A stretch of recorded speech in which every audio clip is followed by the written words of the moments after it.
Tripura OC Melaghar PS Sepahijala Tripura দাদুর থেকে এই যে রাবার বাগানটা আছে, কিন্তু দিল্লি থেকে আন্দোলন করে ফিরে আসার পর আমি গাড়ি নিজে যে কিনলাম এটা আমি নিজেই জানি না।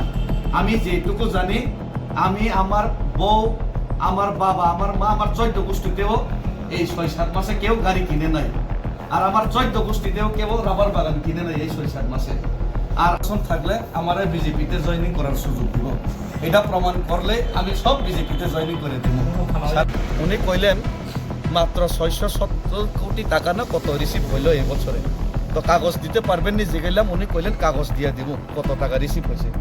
তো উনি তো রেডি আছে 600 দাদুর থেকে এই যে রাবার বাগানটা আছে, কিন্তু দিল্লি থেকে আন্দোলন করে ফিরে আসার পর আমি গাড়ি নিজে যে কিনলাম এটা আমি নিজেই জানি না।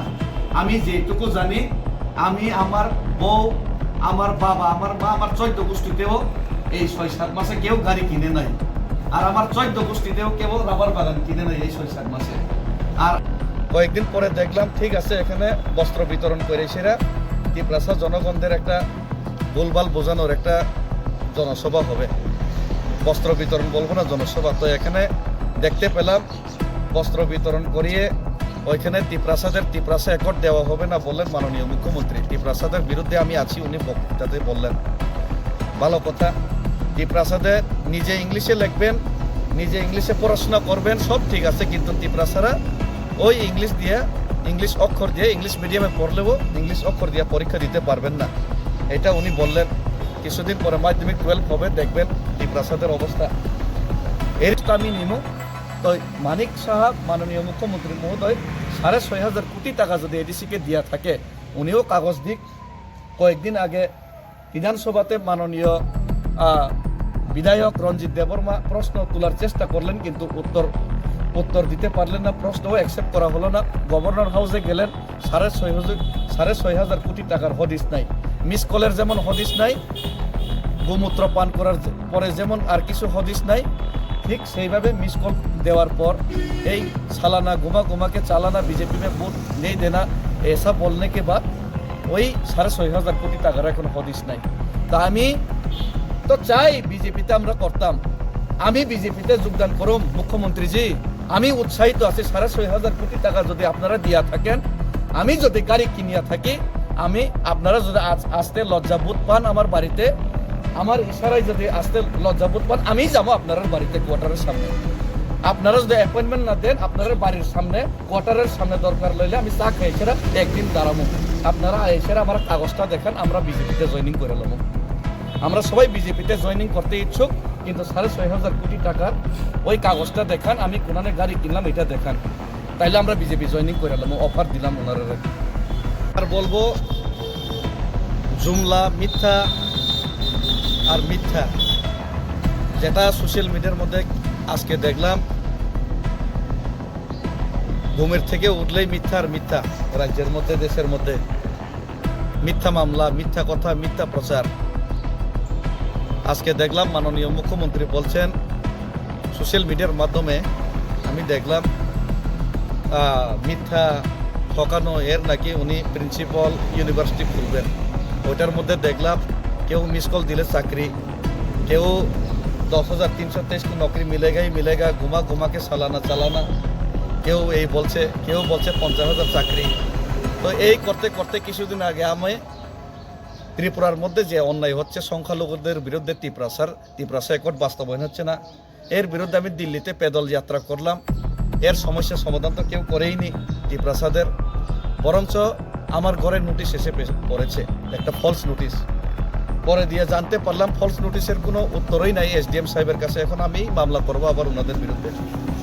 মিথ্যা। Sir Shri Rebati Tripura ex MP spread lies against me while giving a speech at Tuivandal public gathering on the date of 25th January 2026 Rebati Tripura মহোদয় প্রাক্তন এমপি, উনি মিথ্যা প্রচার করেছেন তুইওয়ান্দালের একটি জনসভাতে গত 25 তারিখ জানুয়ারি 2026 তিনি ওই বক্তৃতায় বলেছেন, he said that after moving from Delhi foot march movement, I bought a new car, bought a rubber garden and traveled abroad which was a lie। ওই বক্তৃতার মাধ্যমে উনি বললেন যে আমি দিল্লিতে আন্দোলন করার পর নাকি আমি বাড়িতে ফিরে এসে নতুন একটা গাড়ি ক্রয় করলাম, রাবার বাগান আমি ক্রয় করলাম এবং আমি বিদেশেও ভ্রমণ করলাম, যা ছিল দাহা মিথ্যা। এটা আমি ইংলিশের মাধ্যমে লিখলাম। তো আমার কোনো নতুন গাড়িও নাই, যেটা আমি জানি, কিনিও নাই, এবং আমার রাবার বাগানও আমি কিনি নাই। আমার 14 গোষ্ঠী এই জীবনে আমি রাবার বাগান কিনছি না। তারপরে উনি এটা কইলেন।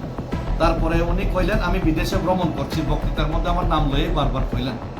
তো ওই বিদেশে তো আমি যাবো কিভাবে? আমার পাসপোর্টই এখন পর্যন্ত নাই, পাসপোর্টও নেই, অথচ উনি কইলেন আমি বিদেশে গেছি। তো আমি এই মিথ্যা বক্তব্যের বিরুদ্ধে একজন মাননীয় প্রাক্তন সংসদ হয়ে উনি এত মিথ্যা কথা বললেন, এর বিরুদ্ধে আমি মানহানি মামলা করলাম। এফআইআর করলেও ওনাদের বাড়িতে আমি যাব। আমি জানি মুখ্যমন্ত্রী মানিক সাহার কোয়ার্টারের সামনে জিষ্ণু দেববর্মা মাননীয় প্রাক্তন ডেপুটি সিএম, এখন বর্তমান রাজ্যপাল, উনি যে কোয়ার্টারে থাকতেন, এখানেই প্রাক্তন সাংসদ, এখন উনি এখানে থাকেন। আমি 1 সপ্তাহ বা 10 দিন সময় চাইলাম, ওনাদেরকেও সময় দিলাম, ওনারা ক্লিয়ার করুক, নতুবা আমি ওনাদের বাড়িতে যাইতে বাধ্য হমো, যে জিগাইতে মিডিয়া টিডিয়া লয়ে আমি যাবো। এবং শুধু এটা না, ওনাদেরকে আমি একটা অফার দিলাম, হুমকিও দিচ্ছি না, অফার দিলাম, আমি বিজেপিতে জয়েনিং করালাম। উনি যদি প্রমাণ করতে পারেন আমি নতুন গাড়ি কিনছি, দিল্লির থেকে আয়া রাবার বাগান কিনছি, আমি বিদেশে ভ্রমণ করছি, তাহলে আমি বিজেপিতে জয়েনিং করুম, সবাইরে লই আমি কম, সবাই বিজেপিতে চলো। আরও একটা জিনিস, মুখ্যমন্ত্রী মানিক সাহা মহোদয় ওই এখানে ভাষণ দিলেন, গতকালকেও ভাষণ দিলেন, প্রায় ভাষণ দিলেন। এডিসিতে নাকি উনি, এডিসির যে দপ্তরগুলিতে উনি নাকি 6,500 কোটি টাকা উনি পাঠাইলেন গত 25-26 অর্থ বছরে। তো আমরা হতবাক, 6,500 কোটি টাকা এডিসির মধ্যে এত কাজ নাই, পয়সা নাই। পরে দিয়ে আমি এডিসির মাননীয় কার্যনির্বাহী সদস্য সিএম পুন্ডাসে, এরই মধ্যে রেবতী বাবু অতি উৎসাহে আমাকে গালিগালাজ করতে গিয়ে ওনারা বিভিন্ন অঙ্গভঙ্গি করে প্রায় আমাকে গালিগালাজ করেন, কিন্তু আমি প্রায় 2-3 মাস সহ্য করলাম। কিন্তু এখন সহ্য সীমারেখার বাইরে চলে গেল, লক্ষ্মণ রেখা পার হয়ে গেল। উনি বললেন আমি নাকি দিল্লিতে আন্দোলন করে এসে জনগণের টাকা দিয়ে আমি বাড়িতে এসে একটা নতুন গাড়ি ক্রয় করলাম। কিন্তু আমি জানি এই দিল্লি থেকে আমি আসার পর এই গত 6 মাসে আমি না, আমার মা না, আমার বাবা না, আমার ওয়াইফ না, আমার 14 গোষ্ঠীতেও কেউ নতুন গাড়ি কিনছে না। কিন্তু তাই না কইলেন আমি নতুন গাড়ি কিনছি। তো এটা কোনান থেকে সোর্স পাইলেন, কোনান থেকে উনি এই বক্তব্যটা দিলেন? এটা তো একজন মাননীয় এমপি, প্রাক্তন এমপি হয়ে, এত বড় নেতা হয়ে উনি এটা প্রমাণ করুক। প্রমাণ না করলে আর সারাসারি নাই, আমি তো ওনার বাড়িতে যাবো কিছুদিন পরে। আবার উনি আরো কইলেন আমি নাকি রাবার বাগান কিনছি, রাবার বাগানও আমার 14 গোষ্ঠীতেও কিনছে না এই 6 মাসে। তো এটা উনি প্রমাণ করুক কোনানে কিনছি। তারপরে উনি কইলেন খুব হাস্যকর ব্যাপার, আমি ভারতবর্ষের বাইরে কোনো দিন বিদেশ ভ্রমণ করছেও না, একদিন খালি ভুটান গেছিলাম, এটা তো পাসপোর্ট লাগে না, এটা ওই 4-5 বছর আগে। উনি কইলেন আমি নাকি বিদেশে ভ্রমণ করছি, আমার তো পাসপোর্টও নেই, আমি কেমনে বিদেশে ভ্রমণ করব? তো এইসব মিথ্যা উনি যে প্রচার করছেন, এটা ভিডিওর মাধ্যমে, সোশ্যাল মিডিয়ার মাধ্যমে যে প্রচার হইল, এটা তো আমার মানহানি হইল, এটা তো আমি সহ্য করতে পারলাম না। এই লেগে আমি ওনার বিপক্ষে এই মানহানি মামলা করতে আজকে বাধ্য হলাম। উনি এটা কোর্টের মধ্যে জবাব দিক যে আমি কোনানে গাড়ি নতুন কিনলাম, কোনানে আমি রাবার বাগান কিনলাম, কোনানে আমি বিদেশ ভ্রমণ করলাম আমি বিনা পাসপোর্টে, এটা উনি প্রমাণ করুক। আর একটা কথা,